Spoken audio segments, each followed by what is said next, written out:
গরু বাজার একটা ঐতিহ্যবাহী গরু বাজার। এটা আজকে থেকে নয়, দীর্ঘ কয়েক বছর আগে থেকে এই গরু বাজার আমাদের এখানে চলছে। আমাদের এই গরু বাজার অনেক দূর দূরান্ত থেকে এখানে গরু আসে। এখন আমাদের ক্রেতা বিক্রেতা সবাই খুশি।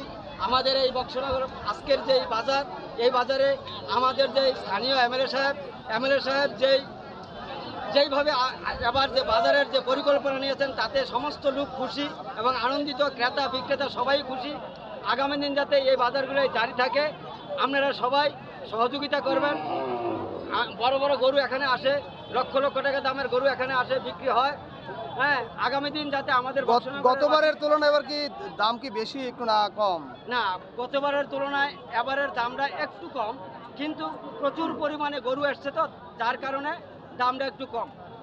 সুশৃঙ্খলভাবে সুন্দরভাবে হচ্ছে তো? হ্যাঁ, সুশৃঙ্খল, খুব সুন্দরভাবে আমাদের গরু বাজার এবার খুব সুন্দর হয়েছেন।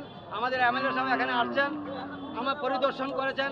আমাদের এমএলএ সাহেবের এই পরিদর্শনে এবং গরু বাজার দেওয়াতে এলাকাবাসী এবং দূর দূরান্তে যারা আসছে সবাই খুশি। আগামী 17 তারিখ সোমবার সারা পৃথিবী মুসলিম ধর্মাবলম্বী যারা আছেন তাদের ঈদুল আজহা, সে উপলক্ষে আজকে বক্সনগরে খেলার মাঠে যে পশুর হাট বসেছে, সেই পশুর হাট আমার মনে হয় আজ থেকে 15-20 বছর ধরে আজকের যে গরুর হাট এত জমেছে বা পশুর হাট এত সুন্দর জমেছে, প্রচুর মানুষের সমাগম, একটা আনন্দ উল্লাসের মাধ্যমে এই পশুর হাট বক্সনগরে হতে চলেছে। আজকে আমরা এখানে ভিজিট করতে এসেছি।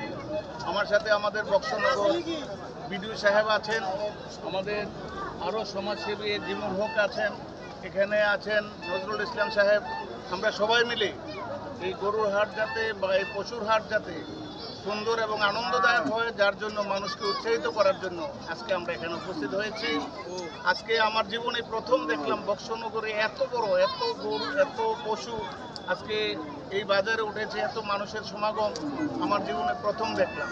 প্রতি বছর হয়ে থাকে, কিন্তু এত বড়, এত জাঁকজমক এইবারে প্রথম হয়েছে বক্সনগরের মধ্যে।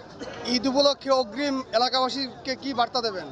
সে আগামী 17 তারিখ অর্থাৎ আগামী সোমবার ঈদুল আজহা মুসলিম ধর্মাবলম্বী যারা আছে তাদেরকে আমি ব্যক্তিগতভাবে অত্যন্ত শুভেচ্ছা জানাচ্ছি। আপনাদের ঈদটা যাতে আনন্দদায়ক হয়, তার পাশাপাশি ত্রিপুরা রাজ্যে যারা আছেন মানুষ, ত্রিপুরা রাজ্যে জনগণ সবাইকে আমি আমার ব্যক্তিগত তরফ থেকে সবাইকে ধন্যবাদ জানাচ্ছি। আগাম ঈদের শুভেচ্ছা জানাচ্ছি, সবাইকে ধন্যবাদ।